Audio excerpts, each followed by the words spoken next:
We found a great way to repair just about any fabric. It's a liquid fabric mender called Tear Mender. If you can't sew it, you may want to consider using Tear Mender. If you have a tear or a rip and you don't know how to sew, don't worry, I'm going to show you how to fix it in 15 minutes with a product that's been around since 1932.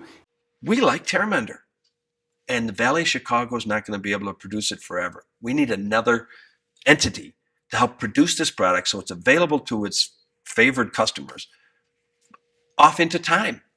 I couldn't deliver that. My company couldn't deliver that.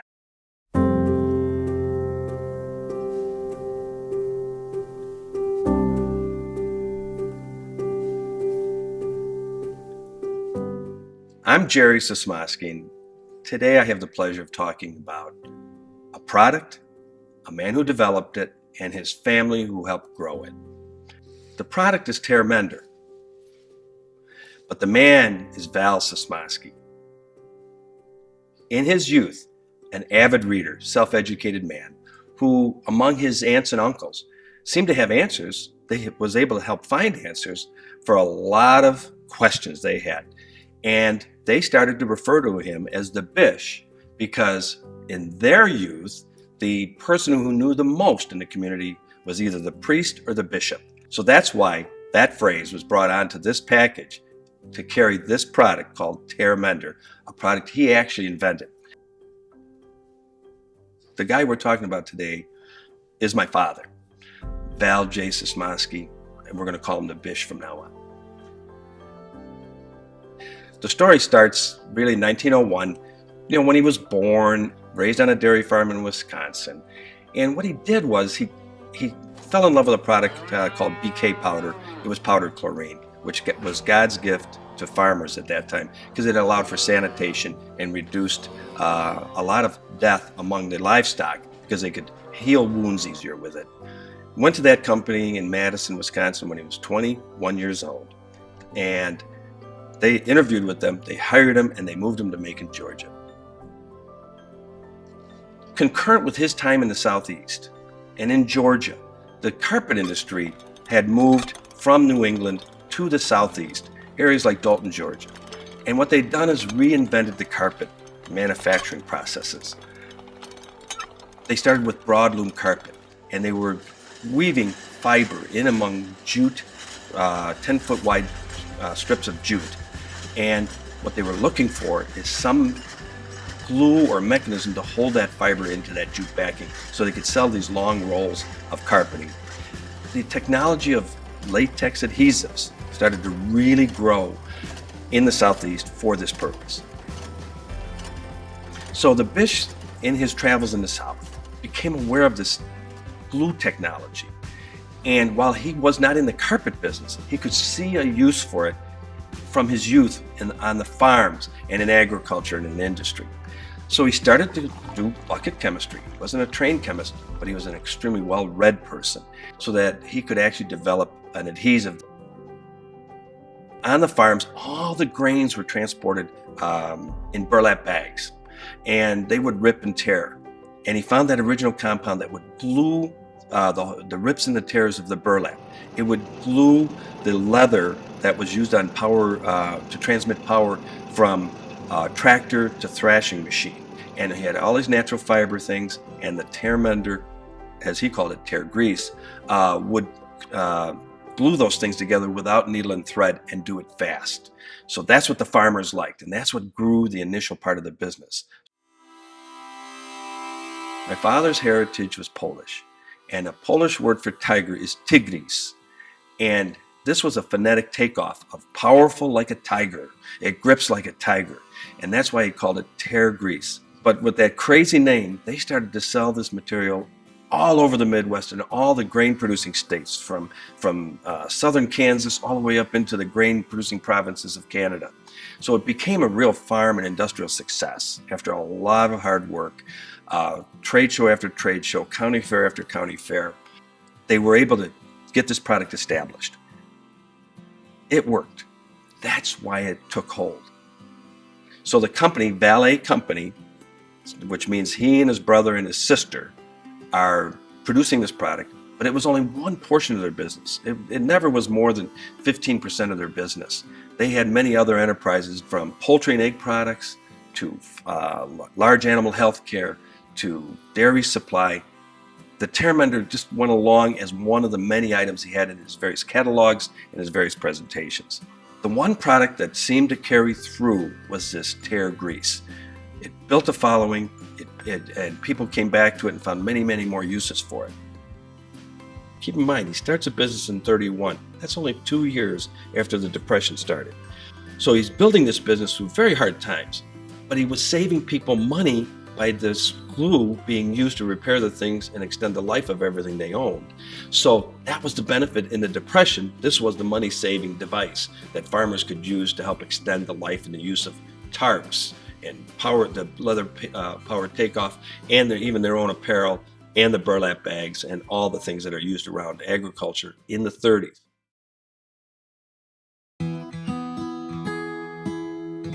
As tear grease and this product that saves people money and time evolves after the war into the 50s, into this energy in America where everything was just growing so fast, so did tear grease. Tear grease was used in many other areas other than farming and industry. It became available to people through Ace Hardware, True Value. When those companies were just starting, Mender was there to be ready on the shelf. I'm given an opportunity to join Valet Company and work for my father and my 2 brothers. So here you have 3 sons and a dad in a business that tear grease was probably never more than 15% of the sales. So when I come in, I'm in my early 20s, I've just come out of college, and you got all that energy going, and tear grease was going along, trudging along, because it had been running pretty successfully for many decades already. It doesn't get the attention and energy that turned it into a big brand. It's just because we were busy selling many other things, from $100,000 and $200,000 egg washing systems to poultry and animal health to horse and riding equipment. So the company was actually like a mini conglomerate of about 6 or 7 different enterprises, of which tear grease was one portion. I'm reading these letters that we would get from homemakers. I would keep these letters, and in the back of my head I said, now there's something there. If people are begging for something that you have, maybe there's something more there than we really realized. My father is 75 years old. It's actually probably the year that's going to be the last year he's going to be actively involved in his business that he started in 31. And he's looking at this tear grease, and he's saying, tear grease. Keep in mind, tigris means hold like a tiger, and tear grease, making it easy to repair tears, because farmers, when he grew up, loved grease. So it was a good word, or a good phrase for them. But he's looking in the 50s, and he's looking at the 60s. Now it's 1976. And he says to his sons, I don't think this is the right name for this product. He himself saw that it needed to be a little bit more friendly to the people who were really using it. A lot of our customers were ladies. So he himself renamed it Mender. So the Mender was renamed by that fella, the Bish, in 1976. In 1993, my 2 brothers and I split the business. I kept the Mender and a couple of the other smaller lines. My middle brother took the horse and saddlery products to make his efforts pay off there, and they did. And my oldest brother took the egg handling equipment and ran off and did a wonderful job with those businesses. But I was recalling those letters, all those letters about tear grease, now called Mender. And so in 1993, I was very glad to be able to focus all of my efforts on developing this brand called Mender. We were getting nice incremental growth, and then a great thing happened to Mender. And that great thing was called QVC. And they thought this thing had potential. So all of a sudden, we're scheduled to be on air March 22nd, 1998. Not that I remember the date and the time and the hour very well, but it was the evening show called The Big Time. And we became the first product that sold out on the Big Time show after 5 shows. And they were expecting 2 or 3 sellouts and airing. So it was just this launch moment. And from then on, Hemming has been one of the big things that's taking our product into new avenues and new places and greater sales. What does it do? Tear Mender is a natural repair adhesive for fabric and leather items all around your home, all around your work, and all around your fun and outdoor activities. We still have a lot more do-it-yourself products, so don't go anywhere. Jerry, always a pleasure. Okay. Never let him go, because I want her to come over here. Sly little devil. It's been a wonderful thing to be able to represent a product that my father developed. It has stood the test of time, and the phrase, "you can trust a Bish," carries through, because this product I'm selling, it works. I mean, it really, absolutely works. We came aware of a company that was interested in Tear Mender called Lighthouse for the Blind in St. Louis, Missouri. When I first saw this name and I first heard of their interest in us, I'm thinking, how could this be a pairing? All of our supervisors in the plant are legally blind. We hover around 95 to 100% of our direct line workers are legally blind. Most of our customer service department is legally blind. Most of our accounting department is legally blind. And all of this has been a result of taking advantage of the opportunity to use technology to make jobs that otherwise were not available to people that were legally blind or blind to do successfully. The beauty of Tear Mender, as it relates to the Lighthouse, is the type of filling is exactly the kind of filling that we like to do, and the kind of thing that big competitors don't like to do. But all of a sudden, here is this enterprise that was looking for things that allowed them to employ more sight-challenged people who could be trained to package. And then what they do in Lighthouse for the Blind is the profits that are generated from its sale are stripped out, because it's a non-for-profit, and turned into funding for projects in St. Louis County and throughout eastern Missouri. Tear Mender we bought from a company in Chicago. The product had been around about 70 years. It's basically a natural rubber adhesive product that we fill here in our plant.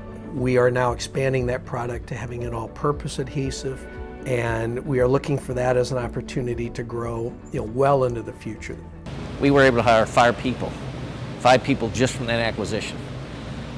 That's a lot. If you can increase your workforce by 5 people in a blind organization, that is a major accomplishment.